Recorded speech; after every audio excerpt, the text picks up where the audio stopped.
So in this video, I want to talk a little bit about second season programming and what I've done and how I'd like to use this job as a growth opportunity to expand what I've done in the past and look at things like new opportunities and cost reduction and our design and some marketing, things that can be applied across a few different areas, but specifically in the second season programming. When I was there previously, I was in charge of the Autumn Adventure program, and we made some huge progress there. So year after year, we saw 25% growth. And just a small example, when I started basically with nothing, we had a file with 5 megabytes in it. When I finished, that file had 5,000 megabytes in it. So huge growth in our digital resources, but that includes things like strategies for cost analysis and budgeting and who's our main customer and what other markets are out there. And so lots of improvements to our digital resources for Autumn Adventure, but also to back it up, we had year after year 25% growth, and we even exceeded all previous financial growth records. We exceeded that by over 25% for the history of the program. So we've definitely done a lot in Autumn Adventure, and I think we still have a lot of opportunity, not just in Autumn Adventure, but all second season programming. So I came in, I did a full program analysis. It was clear right away that there were some quick opportunities for improvement. I mean, we were only charging $50 per person per day, and so I think we were actually subsidizing that. And sure enough, let me share my screen here. I did a cost analysis, and I presented this proposal to my managers, and it just talks about the things that go into the program coming down here. So we did a full cost analysis. So if you look at the operating statements, it's missing a lot of detail to really understand what the cost of the program is. So I went through and we looked at things like your activity surcharge and your HSR and your not just your payroll, but your FICA and your workers' comp and your program supplies. So even the food, which is not in the operating statement, but understanding the full cost of the program. And then from there, coming up with some creative solutions for how we can, immediately just knowing that we need to charge more. That's an easy one. We had like 70% returning customers, and they're mostly at all adult groups and retired people with more discretionary income. And so right away it was obvious that we needed to charge more, not just to meet the cost of the program, but because the opportunity was there. And so I had a 3-year goal to increase the fees per person per day by up to $100. We did a short increase this year to 65, but being able to back that up with the benefits of taking these actions, not just the increase in cost per day, but some other, I call them barriers to growth. The things that prevent people from signing up or knowing about the program. And, marketing was another barrier to growth that we looked at. The registration, sign up and process, and fee payments was another one, making them pay before they arrive versus on arrival. Just the overall timing of being able to sign up for second season programs. When I first started, they could only sign up about 6 months in advance. And so I wanted to move that more in line with the general summer registration. So changing that from 6 to 16 months, just a few real basic things like that.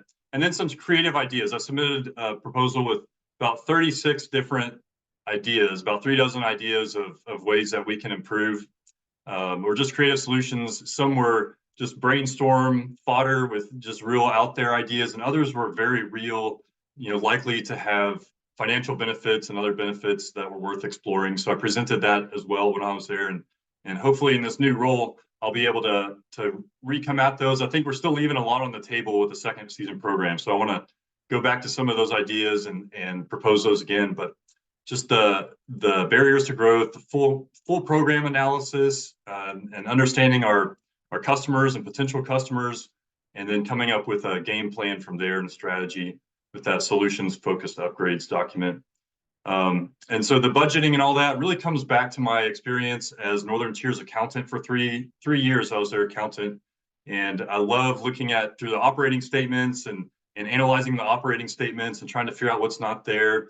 learning the sort of cyclic nature of like your HSR reporting, preseason estimates, and then postseason actuals, and understanding that it's a year-round process for a lot of the budgeting.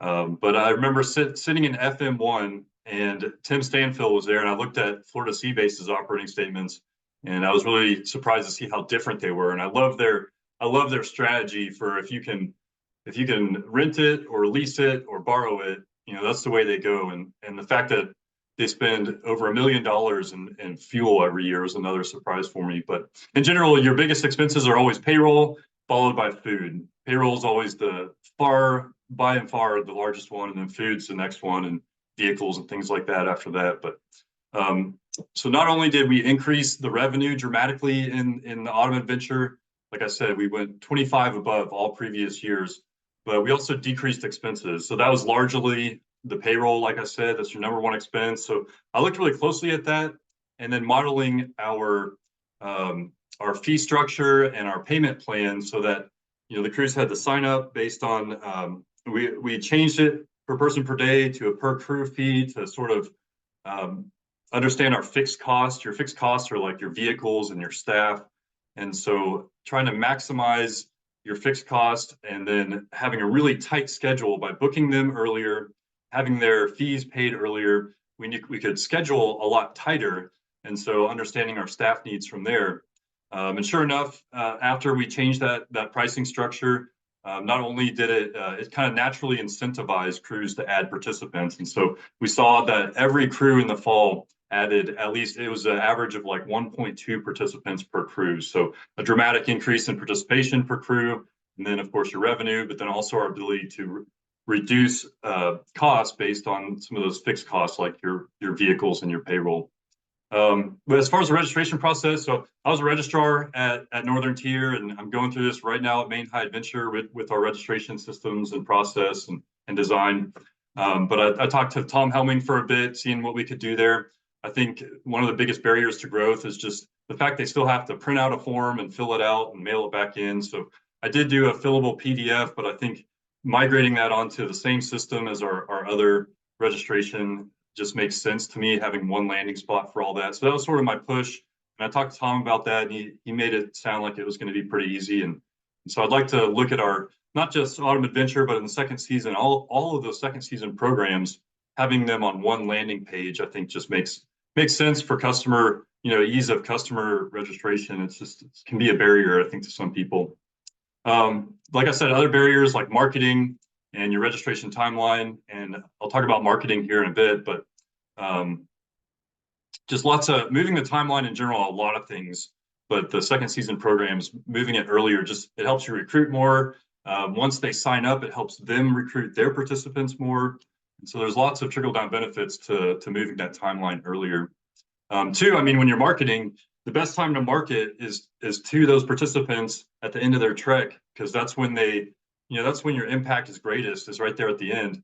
So being able to hand them a registration form for the next year at the end of their trek, I mean, that's really when you can book them for the next year. And understanding that most of our fall participants are repeat customers, it just makes sense to be able to do that ahead of time. So moving that timeline is really important. And then, yeah, finding ways to, if you can't book more crews, well, how can you add participants per crew? So do you offer a discount for more participants and things like that? In my case, I just moved to a per crew fee. And so it naturally incentivized them to fill that per crew fee. And a lot of the breaks there were based on your vehicle seatage. So do we need to take one Suburban as a vehicle, or do we need to take two? And so that's where I had the price break for the different crew sizes. And then, yeah, payment prior to arrival. So before they were paying when they arrived. And so customer satisfaction, that's one more step that they have to do when they arrive. When they're paying on arrival, I think that they're less likely to spend more money in the trading post. So if they pay ahead of time, they forget about that big payment. When they get there, they spend more money in the trading post. But also that's just then you don't have anybody back. You don't lose money if people are backing out last minute. And so you can always add more people and pay, but making them pay it prior to arrival just made a lot of sense. So we did that, and that was a sort of low-hanging fruit improvement that we could do. And then, yeah, the payroll. So with this new job and the growth opportunity here, I'd like to take a look at all of our second season programs, like the winter. The winter, I think, it's always, I mean, even at Northern Tier, it was a hit or miss whether we made money or lost money in the winter. And you really make your money based on the holiday weekends and then the Christmas to New Year's holiday. Everything else, I mean, you're getting weekend warriors. And so you're only generating revenue for the weekend time period, but you're having to have payroll for the 7 days out of the week. So it's just really hard to make money with those winter programs. So looking at our winter programs, see what the actual costs are. I know that some of our winter staff, if you look at the operating statements, are actually charged to the backcountry warehouse. And so it's a way to, I guess, spread out costs. But if you really want to understand the true cost of a program, taking in factors like that. And that's another reason, coming back to marketing. So Autumn Adventure, our primary customer were these sort of retirement age, all adult groups. And that's great. We'll take them. They're a great group for a lot of reasons. But, Philmont's primary mission is to serve youth. And so finding ways to get more youth in the second season programs.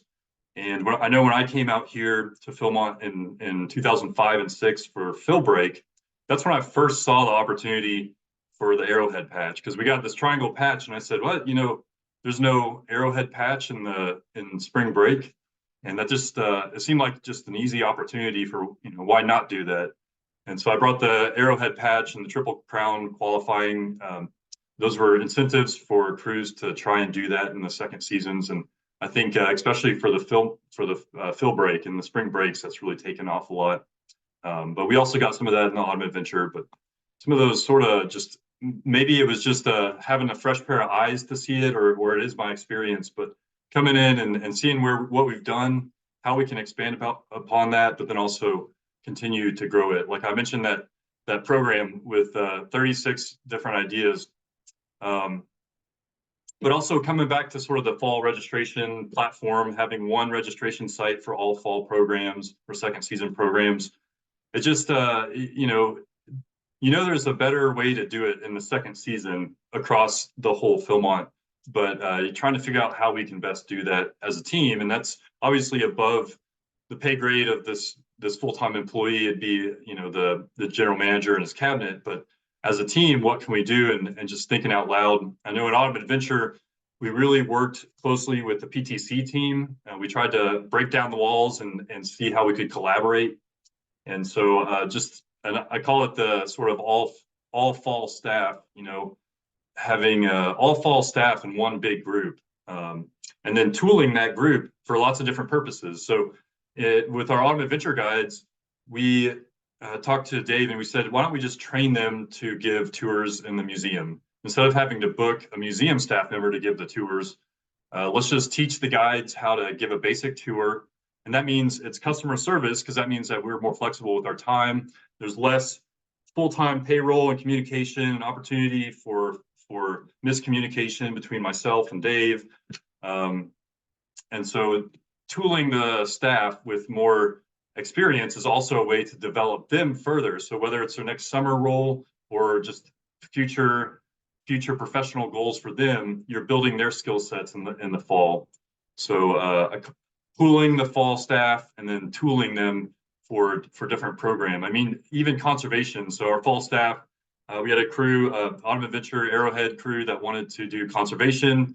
Conservation wasn't available, so we simply just taught conservation. You can teach the basics of conservation, no problem, especially to an experienced staff person. So things like that, I call it the pool and tool.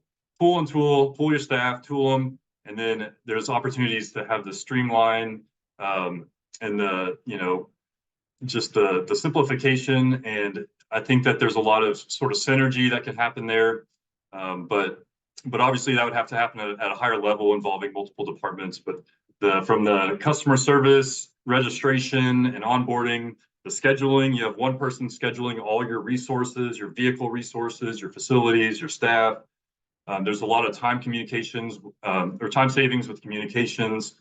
And then also, like dialing in your meal counts. That's another one is meal counts is always, a tough one to get right. And the poor food service staff are having to reach out to all different managers. So, I guess real quick, let me just share for Autumn Adventure, we had a really tight schedule. I mentioned that this is one way that we were able to save money by reducing payroll. So before the season started, I had all my guides lined up, and then I knew every day of the schedule and what they were doing those days. So really dialing it in so that, two, I mean, you're promising these people a meaningful season. You hire them with the promise that they're going to have meaningful work. And so making sure that they have that. But then just making sure we didn't have any customer service failures. We knew our drives, our vehicles, our drivers, and then finding opportunities. So when there's an open day in the schedule, well, I would send out an email to all the managers of different departments saying, hey, I have this group of people available. Let me know what projects you have. And so when something came up, I could farm them out really well. Here, this was a national outdoor conference year, so we had them really tightly scheduled there. Driving needs, things like that. We had a big, extensive opening and closing list, which was something we never had before. And then I'll get to it in a minute, but just customer service and your best customer, your best marketing is your best customer recruitment is customer retention. So just like staff, your best staff recruitment is staff retention. It's true for customers too. So knowing that repeat customers is our biggest demographic, making sure that we establish rapport with them. And one way we did that is every guide called their crew before they arrived, just to make sure we didn't have any misses, but it was also a first chance to really introduce themselves and start establishing that rapport to maximize their time on staff. So lots of advantages with the scheduling and moving a timeline, but then also the pooling and tooling, like I said. So moving on, and then yeah, the meal counts was the other big thing. I mean, that's just so hard in the fall. So if you have it all under one umbrella, then you have a chance to really dial in those meal counts and save a lot of money there. Obviously, there'd be some tricky parts with trying to combine staffs and administer it under one department, but I think that the effort would be there. The benefit would be worth the effort. I mean, I think that my band director always used to say necessity is the mother of invention, and I think that in this case, if we make it happen, beyond the barriers, we will find solutions that work really well. And you just think about all the things that BSA has done in the last 5 or so years, and now we found these really great improvements and streamlining and efficiencies. And so I think we can do that more in the second season. But going back to the fall, so I know for us in Autumn Adventure, like I said, primary customer, it was these retired people. They had disposable income. They were sort of at the either retired or at the end of their careers. So they were, a greater influence within their field. A lot of people like judges and lawyers and doctors. And so not just trying to keep them coming back year after year, but also knowing that the income is there to increase the fees. I mean, they didn't even blink when we increased the fees, and it was a really big hot topic for a while. And then also the added value of knowing that those customers, that's your opportunity to pinpoint potential donors, to pinpoint maybe even committee members. I mean, these were people that had a lot of, like I said, they were just real influential or well off. And so using them, thinking how you can extend their benefit to Philmont, and not just to Autumn Adventures. So I'll get to it here in a second, but we would always plug the other programs available in the second season. So the hunting, for example, we had a lot of fall people that also enjoyed hunting, and so making sure to mention the hunts and looking for sort of added value there. I call it the marketing pipeline, keeping them in the pipeline. In addition to the crew calls and the rapport building with these repeat customers, I mentioned the scheduling and things like that, but I'm going to share my screen one more time. And we would also do thank you notes. So I think that showing your gratitude really goes a long way. And so I would, this also has multiple benefits. So at the end of the season, after the crew left, the guide would take some crew notes. How did the crew go? And so we're keeping notes on these crews now. And I developed files for each crew, knowing they come year after year. And every time I talk to a guide and they'd say, oh yeah, so-and-so had them last year.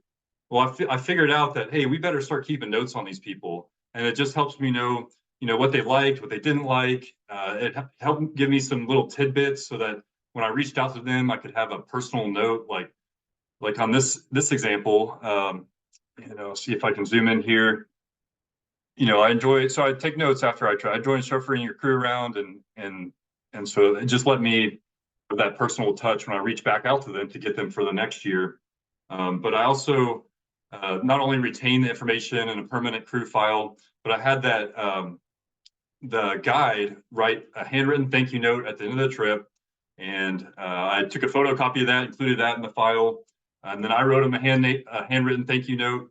And then at the end of the season, I sent them the thank you notes, and then I sent them, oh, here's some thank you notes. By the way, here's a registration form for the next year. So it's a good chance to get them on board. And here's an evaluation form, trying to get that as soon as possible. And here's some information about our other second season program opportunities. So it's sort of this thank you, but also registration. There's multiple benefits here. And that was one thing, sort of a marketing strategy that we added that way.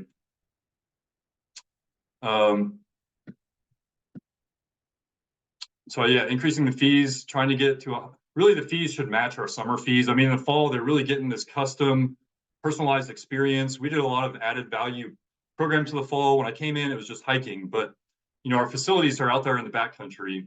They're depreciating whether we use them or not. So let's go ahead and use them. So we added a lot of facility use to our fall and winter programs. Other added value, there's a lot of low cost, easy to use fall program opportunities that, like mine tours, that's an easy one to tool the staff with, or fishing, that's an easy one to just a quick lesson for the staff. So there's lots of added value opportunities for just easy programming that's low cost, low maintenance, and adding to their experience that way. But so increasing the fees to really match the summer fees, if not more, because they are getting the whole ranch to themselves. And we're doing this at Main High Adventure right now. So just like Autumn Adventure at Philmont, you're subsidizing that program from your summer revenue because you're undercharging. Main High Adventure and camps across America are making this mistake where they're undercharging.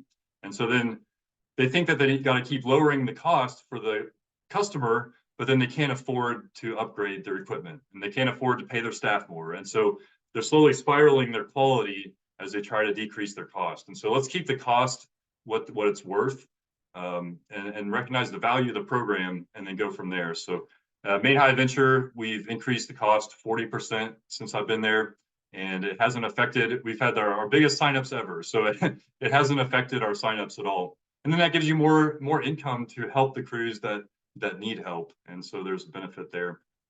So things like that, just lots of brainstorm ideas for second season programming.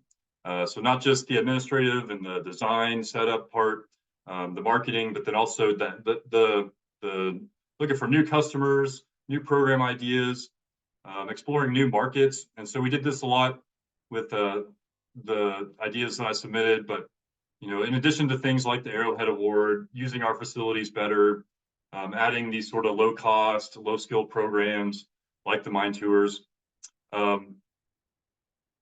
There's lots of other really good ideas that are worth investigating too. And so, for one example, in Autumn Adventure, we did the first family Autumn Adventure trek. So we're trying to recruit to more families. Knowing that was coming, I promoted Autumn Adventure for families, and we had our first family Autumn Adventure trek, and then also promoting those PTC family adventures to our customers as well. But you're looking at some, target markets within the BSA, for example. What are some other demographics that are really popular? Women in scouting. Philmont has this really strong background with women in scouting. Spanish heritage. Philmont has some really great Spanish heritage. Backcountry music, backcountry religion, religious events, lots of religious customers in the BSA. Cooking. There's a whole Facebook group dedicated towards backcountry cooking in the BSA. So out of these 36 ideas, some of that had to do with target markets and demographics within the BSA. One that I like, and let me share this one real quick. This one was one of the more sort of far-fetched ones, or one that was going to take a little bit more work. But I know when I was a kid in the DFW area, we got to go for the aviation merit badge. We got to go fly airplanes. And I've always thought about that, how can we reach out to like venture scouts or exploring scouts? And so it came together. It's like, hey, I know a lot of aviation explorers in the DFW area. That's a really dense population market for BSA, people registered in the BSA, and they have a lot of airline pilots. There's a big airport, and so I did this program. I got some rosters and some contacts from the national office, and I reached out to some exploring posts. But the Philmont Flyer is a great opportunity. We have, our airplane crash is a really unique thing to Philmont, and they're within a short flight to Philmont. So let's see if we can just have them fly in for a weekend and take them up there. It's just a win-win for everybody. But also, if you think about it, going to the sort of digging a little bit deeper into your fall customers, if they can afford to fly an airplane to Philmont for a weekend, they might be better off and have some wealth in their family. So there might be like potential donors there.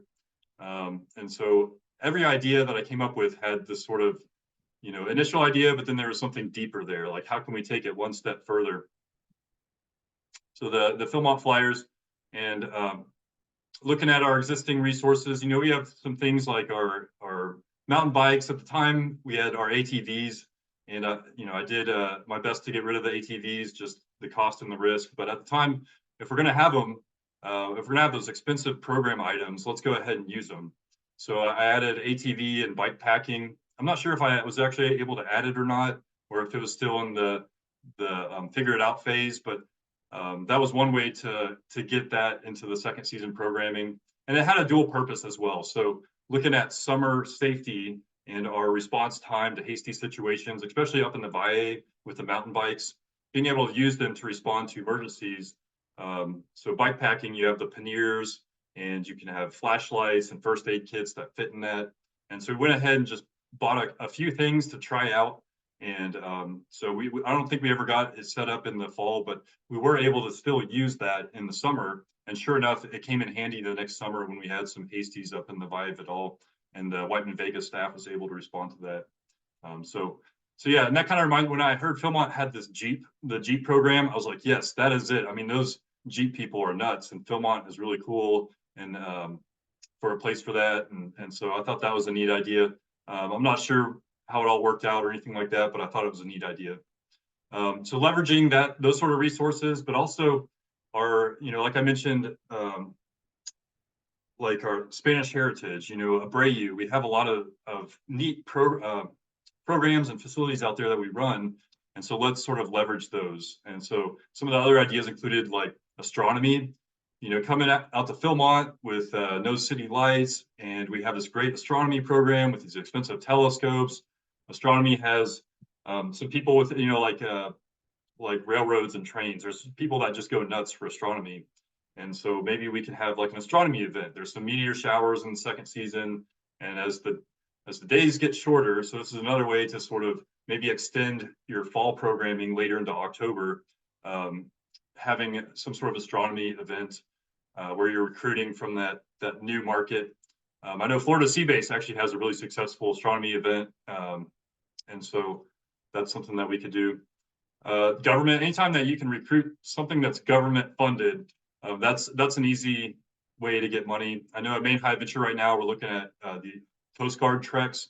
Wasn't able to get them set up for this summer, but I have somebody on the Coast Guard that wants to send me a crew every single week of the summer to build up their Coast Guard cadets. The railroad conference that David set up, I thought those are creative ideas worth exploring. I do think that they have some risk to them because the customers aren't there yet. You have to go find the customers. You have to find out, what do they really want? Can you actually meet the need?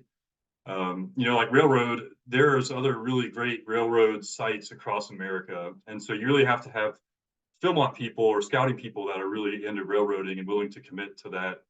Because I think there's other, that's just one example. So understanding that it's maybe a medium risk effort, more effort, understanding your demographic, more resources to support with vehicles and things like that, and then to carry out and prep. So that's sort of the medium, not the low hanging fruit. I'd say that's, a little bit higher on the tree, but some of that's really worth exploring because once it gets set up and established, you're good to go.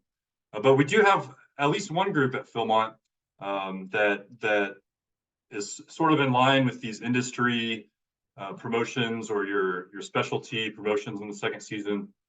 And that's looking at our one proposal I did was with our geologist. And so I'm going to share my geologist. So I had a five-year plan when it came to our visiting geologists. That was one of my programs at Philmont. And I just saw a lot of opportunity there. And so I took them into the backcountry and I talked to them and I got to know them. And so a lot of them are just devoted people that they have kids that are on staff. They came to Philmont as a kid and that's how they chose their profession. A couple of them are extremely wealthy. They got rich with some of these natural gas when they started fracking and they got rich from the natural gas. So some are really wealthy, but there's opportunity there both for not just donations and part of this 5-year plan talks about donations and things like that, but they're a committed customer base that is already coming to Philmont and they just want to support the effort. And they're also just really, they're geeked out and nerdy about geology. And so they want to support the program. So donation opportunities for, hey, let's have a scholarship for a geology staff member or things like that. I know some of them did make donations to support the backcountry camps that they were living at, probably more just for more comfort of living themselves, but bringing them in the fall and having a fall geology event. And that was one of the most common things I heard from them is they said that they really enjoyed coming here, but they always wanted to have more interaction with the other geologists. So most of the time, the previous geologists left before they got out and vice versa. So they never really got to talk to the other geologists. And that was the number one complaint is getting to network with the other geologists. So let's go ahead and bring them in the fall.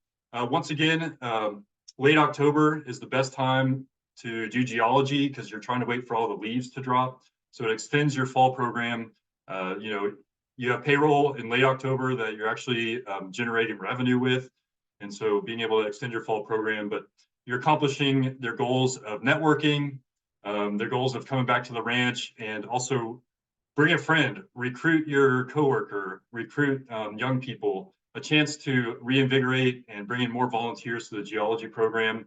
And the best way to do things like that is from the horse's mouth. And, me trying to go out there and recruit a geology person is hard, but if you have a geologist doing it, it's easier for them to recruit more talent that way. Sort of like when you're planning a council donor event, you set the strategic people at the table. And so doing that and taking them up to Baldy and wining and dining them. And so I think that is definitely worth pursuing. That's something we left on the table. I know as part of my submissions to look at second season program expansion. And so I hope with this new role, I'll be able to have more responsibility and in more of the higher level meetings when we're talking about second season opportunities. All right. Just other random second season things. I keep talking about donor cultivation and prospects. Cabela's, they donated a large donation to Philmont because of the hunts. I think that the second season is your best time to sort of work on some of these prospect donors. I compare it to gold panning, and you're working your way up a stream and you're finding little flecks of gold and you're following the offshoots trying to find the vein. And in the second season, you can do a lot of that and just see, go find the gold veins. Strategic partnerships, continuing to try and work with the PSA. See what sort of information do they have? Do they record what professions different alumni have? And so can we do some more targeted, direct approach for things? Do we have, at Maine High Adventure, I have a donor guide. I have a list of things when a donor says, how can I help you? You got to be prepared. So I have a list of things and how much that would cost and what it would benefit. And so having a donor guide ready on the go at all times, whether it's summer or off season. One example is I had a staff this summer and their father came to visit and he saw the change and growth in his staff member at Maine High Adventure. And at the end of his visit, he pulled me aside and he said, Keith, you're really doing something great for my son here. And tears are coming to his eyes. And he said, this is really important. What can I do to support this? And I was like, it's funny you mentioned that because we need new mattresses. And so I was able to get a donor for new mattresses that way. I caught him in the moment, and I had my donor guide ready. And it really just reminded me of popcorn, selling popcorn as a kid. I mean, you have that little thing that sells the popcorn, you have the different options. And so when that person wants to buy popcorn, you got to have that sales sheet ready to go with the different options. And so that's a sales guide. Just other alternative revenue streams. Here's a fun one. So we did this mountain bike video in the second season, and I didn't set it up. They came in one year with conservation and worked really hard on it, and then they got snowed out. And the next year, Steve came up to me and he said, Keith, you are the only one that can make this happen. Either you help them out or it's not going to happen. And I had to kind of give up a week of vacation. I had to give up my Thanksgiving holiday, but I saw the opportunity here. And so as you're prospecting these ideas, seeing what the opportunity return on investment could be. In this case, the mountain bike video, it was a professional film guy, and he's done some videos before, and then a professional mountain bike guy from the industry, and he's got like 100,000 followers. They came in and they wanted to do a video in a burn area. And so saw the opportunity for some good PR in a time when the BSA was really suffering from the bankruptcy and the court cases. We did this video, we carried it out. It, just these two, YouTube, it got over 300,000 views. This Vimeo platform, it won the staff pick award and got 175,000 views, but very professionally done. It talks about the burn, so maybe a way to recruit support for burn efforts.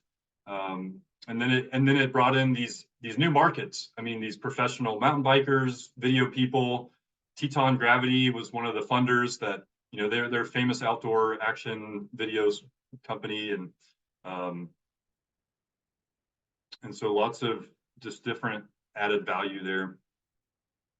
And the director credits me with the money shot. There was one shot he was trying to get, and it was the last day, we were running out of daylight. He said, I really need this shot. And I had this idea to make the flames show up on the camera better. And there's me, when you're prospecting an idea, you just work really hard. And, if it falls flat, at least, you gave it your all. And sure enough, that's what we did. So alternative revenue streams like that, in Automotive Venture right now, we're looking at like grants and things like that. So right now we've applied to an LL Bean grant. We got an LL Bean grant for like $8,000 to buy us some new canoes. And when right after COVID, we decided to open up last minute. It was a very tight season. I had to schedule the budget so freaking tight. And I actually go through budget training with all of my staff. It's important that they are on board, and I show them the numbers and all that.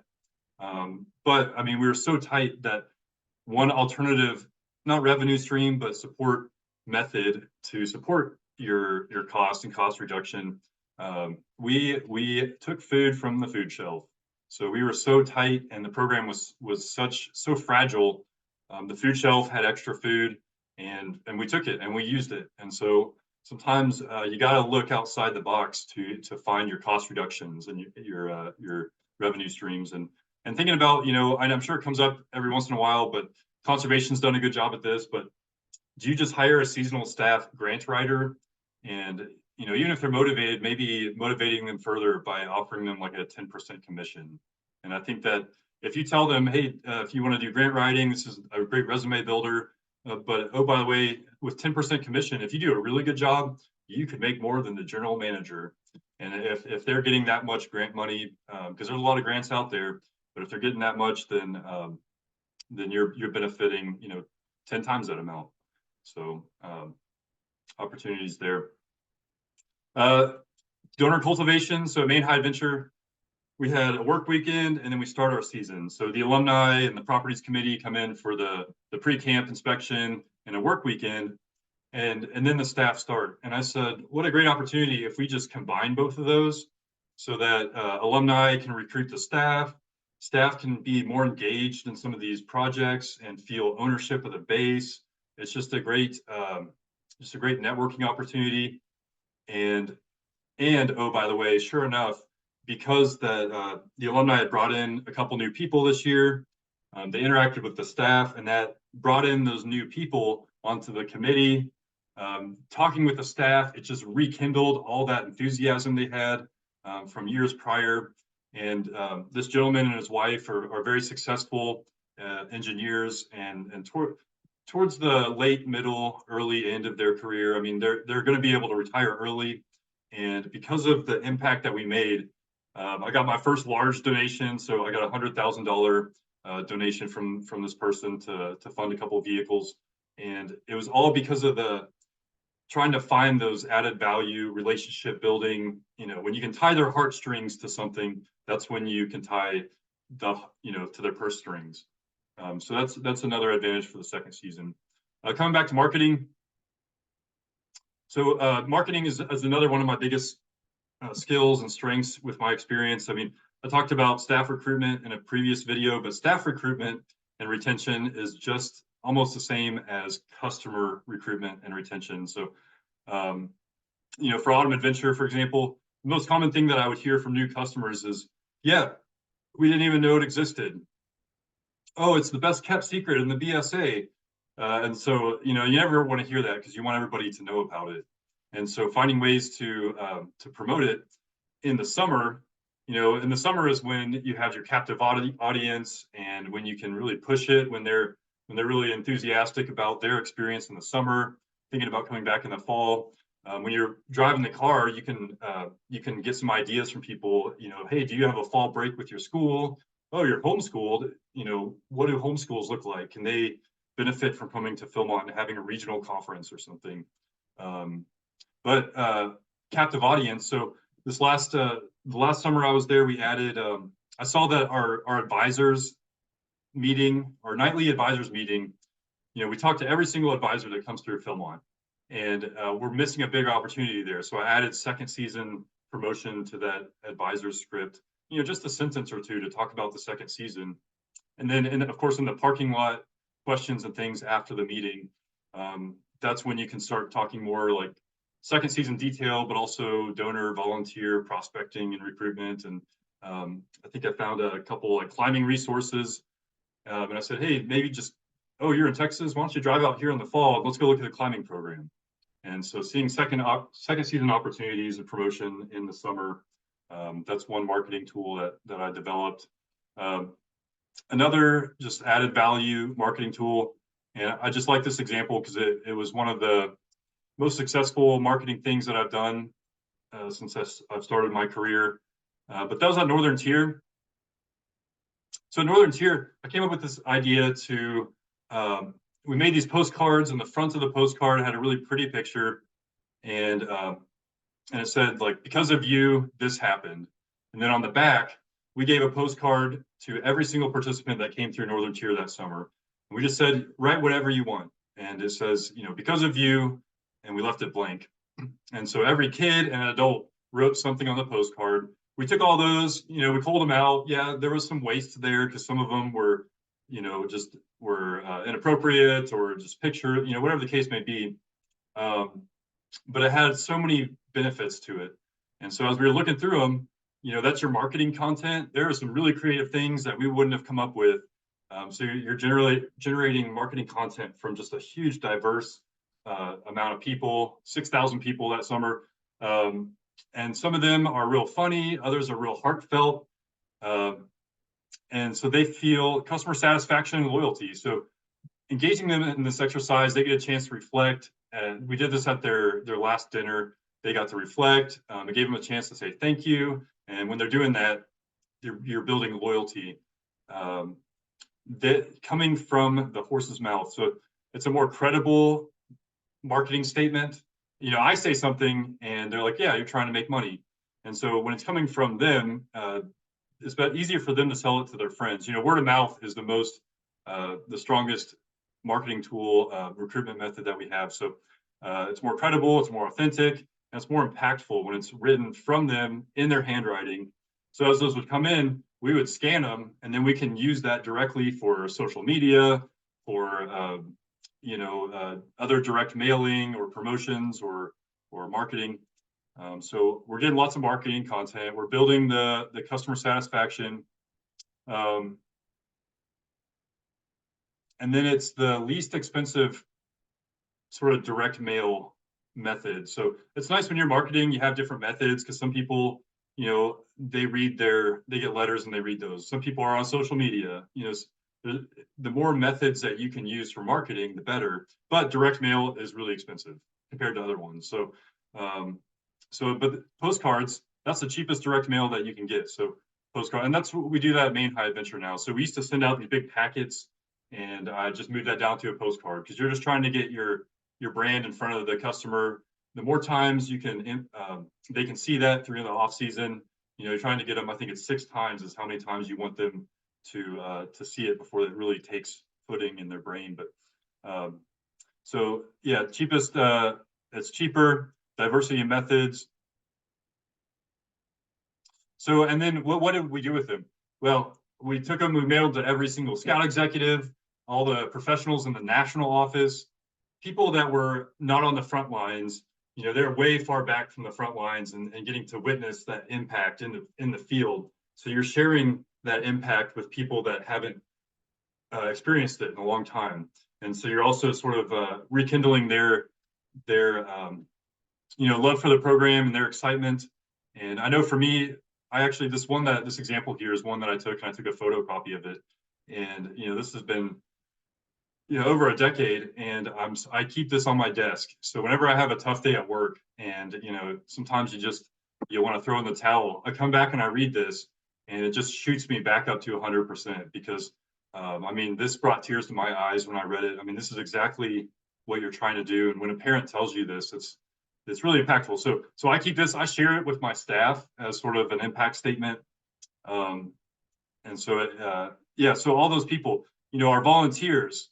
When you're a volunteer and you get something like this, that's what they're in it for. You can try and pay your volunteers, but they're not doing it for the money. They're doing it for the impact. And so if your volunteers are only coming in the off season, give them a postcard, and then they get to experience that. And so the volunteer loyalty, they're more likely to get read. So how many times have you gotten a letter from like a credit card offer? Do you open that up? No, you rip it in half and throw it away. So in this case, not only did we get to read them, but every person between me and that scout executive gets to read this postcard. So or scout or whoever, your mailroom, your administrative assistant. So more than just the person, you're hoping they open that letter if you send them a direct mail letter. But the postcard, everybody gets to read it. So you're more likely to get somebody to actually read it. And then they're more likely to post it. So go put it on a refrigerator, put it on a bulletin board, share it with a friend or an advisor. Maybe you knew somebody that went to Northern Tiers. So, hey, look at this postcard I got. Don't you think that's interesting? And you're just building those connections. So more likely to not only read it, but post it.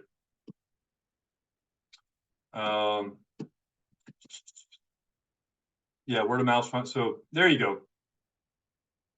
And then, sure enough, it's hard to tell the true impact of your marketing strategies, but I will say that the year after we did this, we had our largest registration ever on record. And so that's just one example, but that's sort of what I try to do with the marketing, with the programming, both second season, but also in season, and with staff. So trying to find the different added benefits there. Direct mail, I mentioned that I had moved, we used to have this big direct mail packet for marketing. We also had this huge direct mail for our customers. I know, Philmont, you send the booklets and the maps and things like that. Main High Adventure was doing that. I looked at it, first of all, our program guide still talked about electronics, like they use cassette players, talking about electronics on trail. So our materials were just out of date. It was time for an update. And I made the tough decision just to go ahead and move all digital with those sort of pre-arrival packets. And that was tough, because I know when I was a kid, I liked the little booklet. I read through that, with a flashlight under my blanket at night, reading through every single page of that. But is the return on investment there? And so at Main High Adventure, we decided that it wasn't, and just our budget was super tight, so we just couldn't afford it.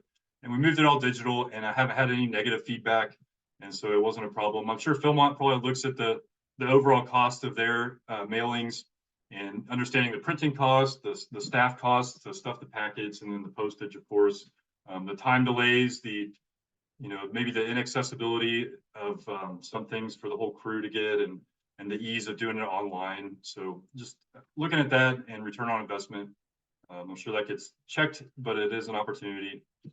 MHA crew photos. So crew photos is something that Maine High Adventure has done. And at Philmont, you make a huge, there's a huge margin there. You make a lot of profit off your crew photos. But as digital age and online photo opportunities, it's just so simple for customers to do that these days. I'm not sure what Philmont's seen as far as trends of crews ordering those, but at Maine High Adventure, it was also sort of a hassle for us to process those because we don't do in-house processing.